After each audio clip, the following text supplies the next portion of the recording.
Hello my dear students, welcome to Edulate Coaching. সকলোকে Edulate Coaching লৈ স্বাগতম জনাইছো। আজি মই এটা বিশেষ টপিক লৈ এই ভিডিওটো তোমালোকৰ সন্মুখলৈ লৈ আহিছো। এই ভিডিওটোত আজি আলোচনা কৰিম মই some common mistakes during examination অৰ্থাৎ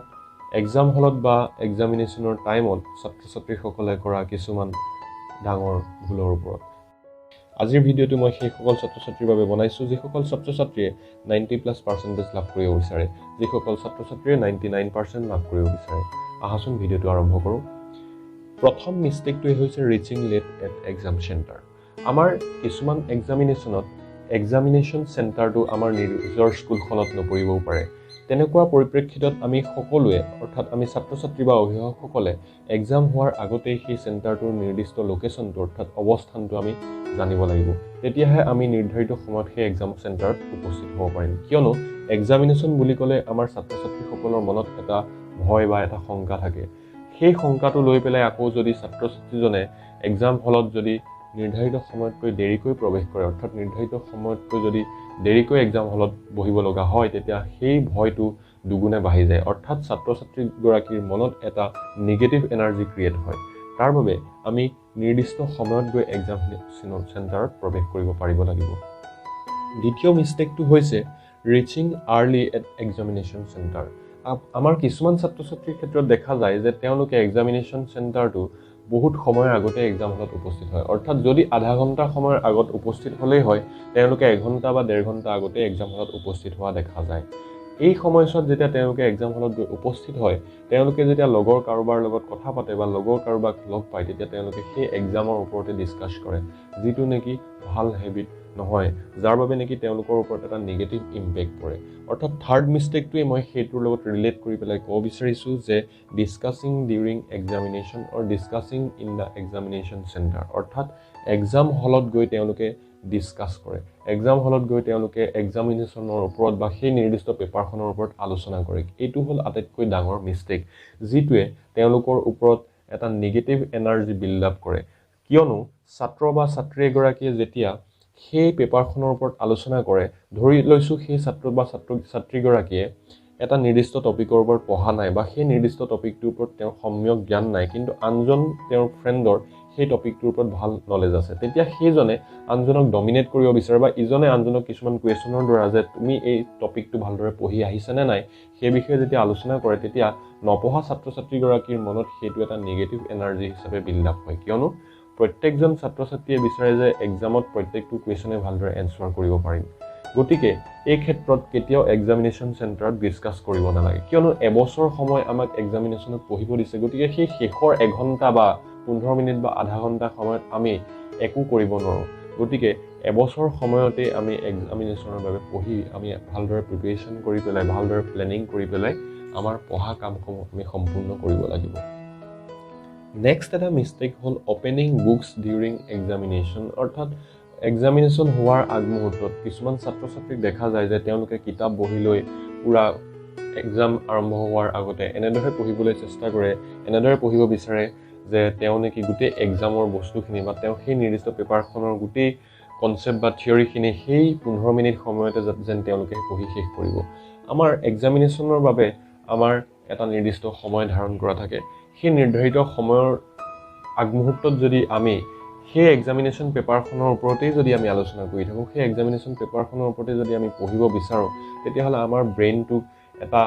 হেং মৰা টাইপ যেনেদৰে মোবাইলৰ এটা হেং হয় তেনেদৰে আমাৰ ব্ৰেইনটো এটা টাইমত হেং কৰিব বিচাৰে অৰ্থাৎ আমি পঢ়ি অহা বস্তুবোৰ যেন আমি লাহে লাহে পাহৰিব বিচাৰিছোঁ তেনেকুৱা নিচিনা অনুভৱ হয়। সেয়েহে এক্সামিনেশন সেন্টাৰত গৈ ছাত্ৰ-ছাত্ৰীসকলে কেতিয়াও কোনো কিতাপ বহি মেলিব নালাগে। লগৰ ফ্ৰেণ্ডৰ লগতো তেওঁলোকে কথা পতাৰ সময়ত কেতিয়াও সেই কিতাপৰ ওপৰত বা সেই পঢ়া বস্তুৰ ওপৰত ডিসকাস কৰিব নালাগে। তেওঁলোকে সেই এক্সামিনেশন আগমুহূৰ্তৰ সময়খিনিত ভালদৰে হাঁহি ফূৰ্তি কৰি দুই এষাৰ কথা পাতি এক্সামিনেশন সেন্টাৰত সোমোৱালৈকে বাট চাব লাগে। কিয়নো সেই সময়ত যদি আমি পঢ়িব বিচাৰোঁ তেতিয়াহ'লে আমাৰ মেমৰিত যিখিনি ষ্ট'ৰ হৈ থাকে আমাৰ যিখিনি ডাটা যেনেদৰে ষ্ট'ৰ হৈ থাকে যেতিয়া অভাৰলোড হোৱাৰ লগে লগে যেনেকৈ আমাৰ কিছুমান মেমৰি হেৰাই যায় ঠিক তেনেদৰে আমাৰ ব্ৰেইনটো একে এটা মেমৰি সিস্টেম হয়। গতিকে আমি যদি তাক অভাৰলোড কৰিব বিচাৰোঁ এনেও এটা আমাৰ টেনচন থাকে গতিকে সেই টেনচনৰ মাজতে যদি আমি আৰু পঢ়িব বিচাৰোঁ আৰু কিছুমান নতুন টপিক আমাৰ ব্ৰেইনটোত সোমাব বিচাৰোঁ কেতিয়াও ব্ৰেইনটোৱে সেই কথাখিনি লোড ল'ব নোৱাৰে। গতিকে এই প্ৰব্লেমসমূহ বা এই মিস্টেকসমূহ ছাত্ৰ-ছাত্ৰীসকলে এভয়েড কৰা নিতান্তই প্ৰয়োজন। এক্সাম হলত আটাইতকৈ কৰা ডাঙৰ ভুলটোৱে হৈছে নট ৰিডিং কুৱেশ্যনছ কেয়াৰফুলি, অৰ্থাৎ সাৱধানতাৰে কুৱেশ্যনসমূহ তেওঁলোকে পঢ়িব নিবিচাৰে। ছাত্ৰ ছাত্ৰীসকলে প্ৰশ্নসমূহ সাৱধানে পঢ়িব নিবিচাৰে, অৰ্থাৎ ভালদৰে তেওঁলোকে নপঢ়ে। প্ৰত্যেকজন ছাত্ৰ ছাত্ৰী এইটো কথা ভালদৰে মনত ৰখা উচিত যে 3 ঘণ্টা বা 2 ঘণ্টাৰ পেপাৰখনত তেওঁলোকক নিৰ্দিষ্ট কিছুমান কুৱেশ্যন দিয়া থাকে, 20টা বা 30টা কুৱেশ্যন যদি দিয়া থাকে তেওঁলোকে প্ৰত্যেকটো কুৱেশ্যন এটলিষ্ট দুবাৰকৈ পঢ়া উচিত। কিয়নো আমাৰ কিছুমান কুৱেশ্যনত মাল্টিপুল চইচ কুৱেশ্যন হওক বা কিছুমান আমাৰ 1 মাৰ্কৰ কুৱেশ্যনে হওক বা 2 মাৰ্কৰ কুৱেশ্যনে হওক, বৰ্ড এক্সামৰ কাৰণে বিশেষকৈ মই কৈছোঁ, তাত আমাক এনি 4 বা এনি 3 তেনেকুৱা আমাক অপশ্যন দিয়া থাকে যে সেই কুৱেশ্যনসমূহ তুমি 3টা বা 4টা কুৱেশ্যন কৰিলেই হ'ব। তেনেকুৱাত আমি যদি 5টা কুৱেশ্যনৰ 4টা কুৱেশ্যন কৰিব লাগে আৰু আমি যদি সেই 5টাই কৰি আহোঁ শেষলৈকে আমি কুৱেশ্যনটো ভালদৰে নপঢ়াকৈ, তেতিয়া সেই লাষ্ট কুৱেশ্যনটোৰ বাবে আমি কেতিয়াও মাৰ্কছ নাপাওঁ আৰু সেই লাষ্ট কুৱেশ্যনটোৰ বাবে আমাৰ একোটা নিৰ্দিষ্ট সময় হাতৰ পৰা হেৰাই গৈছে। সেয়েহে ছাত্ৰ ছাত্ৰীসকলে ভালদৰে মন কৰা উচিত বা ছাত্ৰ ছাত্ৰীসকলে ভালদৰে এই কথাটো গুৰুত্ব দিয়া উচিত যে এক্সামিনেশ্যন চেণ্টাৰত তেওঁলোকে ফাৰ্ষ্ট অফ অল সদায় কুৱেশ্যনটো ভালদৰে কেয়াৰফুলি পঢ়িব লাগে। বহুতো ছাত্ৰ ছাত্ৰীৰ ক্ষেত্ৰত মই পাৰ্চনেলি এই ভুলটো দেখা পাওঁ, যি নেকি ছাত্ৰ ছাত্ৰীসকলে ভালদৰে কৃতকাৰ্য হোৱাত বাধা প্ৰদান কৰে। নেক্সট এটা ভুল হ'ল লিভিং কুৱেশ্যনছ আনএনচাৰ্ড, অৰ্থাৎ আমাৰ ছাত্ৰ ছাত্ৰীসকলৰ এনেকুৱা কিছুমান হেবিট আছে, এনেকুৱা কিছুমান বদ অভ্যাস আছে, তেওঁলোকে পেপাৰখনত একোটা নিৰ্দিষ্ট স্পেচ ৰাখি যায়। অৰ্থাৎ কুৱেশ্যন 1ৰ পৰা যদি আৰম্ভ কৰিছোঁ, মই কুৱেশ্যন 1টো কমপ্লিট কৰিলোঁ, 2টো কমপ্লিট কৰিলোঁ, যদি কুৱেশ্যন 3টোৰ ওপৰত মোৰ কোনো সম্যক জ্ঞান নাই, ছাত্ৰ ছাত্ৰীসকলে কি কৰে, সেই কুৱেশ্যন নম্বৰ 3ৰ কাৰণে তেওঁলোকে একোটা নিৰ্দিষ্ট স্পেচ বহীখনৰ মাজত বা সেই এক্সাম কপিখনৰ মাজত ৰাখি যায়, যাৰ ফলত এক্সামিনাৰজনৰ বা সেই বহী নিৰীক্ষকজনৰ এটা বেড ইম্পেক্ট পৰে। যেতিয়া এক্সামিনেশ্যন পেপাৰখনত তুমি আগৰ কুৱেশ্যন বা পাছৰ কুৱেশ্যনৰ এনচাৰবোৰ ভালদৰেই কৰা, কিন্তু তাৰ মাজতে যদি তুমি মাজে মাজে কিছুমান স্পেচ ৰাখি যোৱা, সেই ব্লেংক স্পেচবোৰে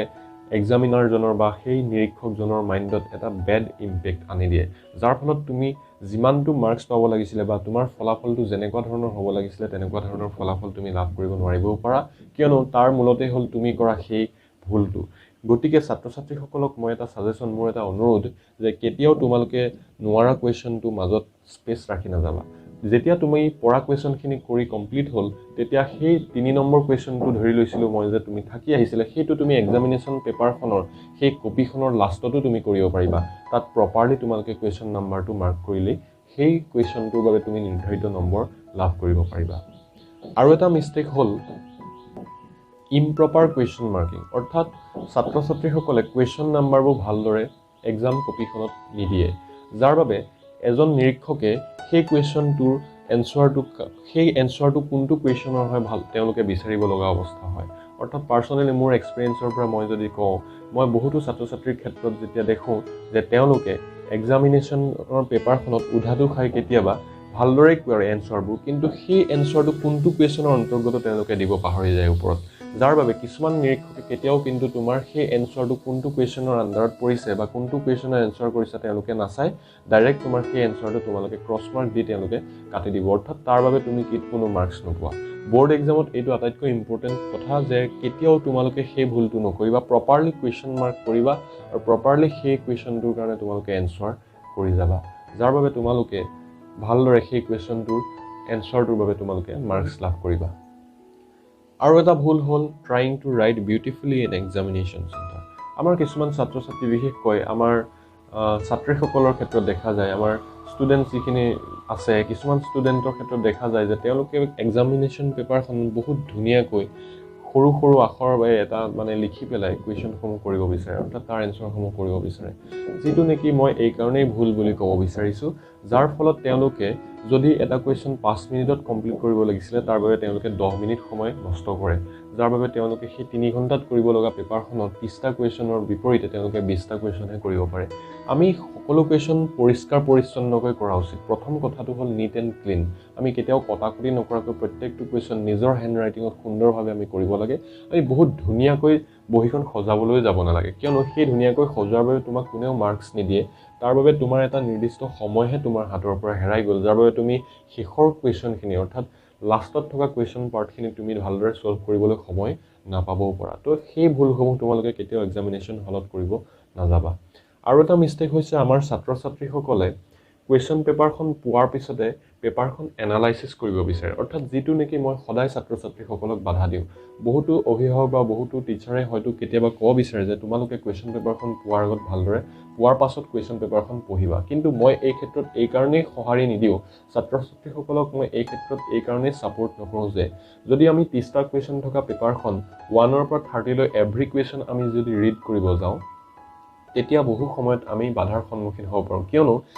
সেই 30টা কুৱেশ্যনৰ ভিতৰত প্ৰত্যেকজন ছাত্ৰ ছাত্ৰীৰ বাবে মিনিমাম 2টা বা 3টা কুৱেশ্যনো কেতিয়াবা নোৱাৰা পৰিব পাৰে বা 2টা বা 3টা কুৱেশ্যনত অলপ খুকুজা লাগিব পাৰে যদি আমি গোটেই কুৱেশ্যন পেপাৰখন আৰম্ভণিৰ পৰা শেষলৈকে পঢ়িব বিচাৰোঁ তেতিয়াহ'লে সেই খুকুজা লাগি থকা কুৱেশ্যন দুটাই তোমাৰ ব্ৰেইনত বাৰে বাৰে এটেক কৰি থাকিব অৰ্থাৎ সেই নোৱাৰা কুৱেশ্যনকেইটাই তোমাৰ মাইণ্ডত বাৰে বাৰে আহি থাকিব যে মই কুৱেশ্যন নম্বৰ 13টো নোৱাৰোঁ মই কুৱেশ্যন নম্বৰ 21টো মই নোৱাৰোঁ তেতিয়া তোমাৰ মাইণ্ডত সেই পঢ়া কুৱেশ্যনকেইটা অৰ্থাৎ তুমি ভালদৰে কৰিব পৰা কুৱেশ্যনকেইটাও তুমি যিমান ভালদৰে এনচাৰটো লিখিব পাৰিব লাগিছিল বা তুমি যিমান ভাল ধৰণে সেইটো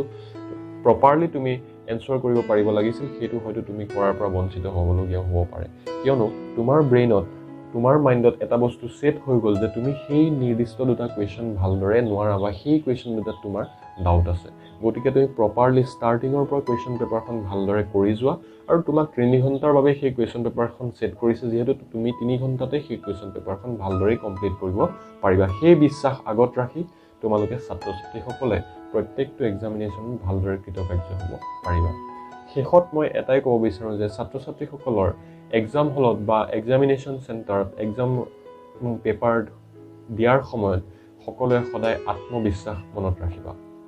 অৰ্থাৎ তোমালোকে আত্মবিশ্বাস জগাই ৰাখিবা যেতিয়া তোমালোকৰ সেল্ফ কনফিডেন্স থাকিব সেই নিৰ্দিষ্ট সাবজেক্টৰ পেপাৰখনৰ ওপৰত তোমাৰ যেতিয়া সেল্ফ কনফিডেন্স থাকিব তোমাক কোনেও বাধা দিব নোৱাৰে তোমাৰ আশে-পাশে থকা কোনো বাধাৰ সন্মুখীন হ'ব নোৱাৰা অৰ্থাৎ তুমি যেতিয়া সেল্ফ কনফিডেন্টত যদি তুমি এক্সামিনেশ্যনত অৱতীৰ্ণ হোৱা তুমি যি কুৱেশ্যনেই নহওক যি পেপাৰেই নহওক তুমি সেই কুৱেশ্যনটোৰ এনচাৰ প্ৰপাৰলি কৰিব পাৰিবা সদায় গতিকে সেই বিশ্বাস আগত ৰাখি সদায়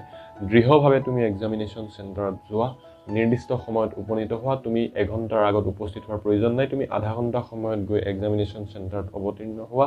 আৰু সেই এক্সামিনেশ্যন চেণ্টাৰত নিৰ্দিষ্ট সময়ত সোমাই গৈ তুমি পেপাৰখন ভালদৰে লৈ পেলাই তুমি সেই কুৱেশ্যনবোৰ প্ৰপাৰলি কৰি যোৱা আৰু সদায় তুমি এক্সামত কৃতকাৰ্য হ'ব পাৰিবা শেষত সকলো ছাত্ৰ ছাত্ৰীক ধন্যবাদ জনাইছোঁ আৰু মোৰ এই কথাসমূহ তোমালোকে সাৰোগত কৰি এক্সামৰ বাবে ভালদৰে অৱতীৰ্ণ হোৱা বুলি আশা ৰাখিছোঁ ধন্যবাদ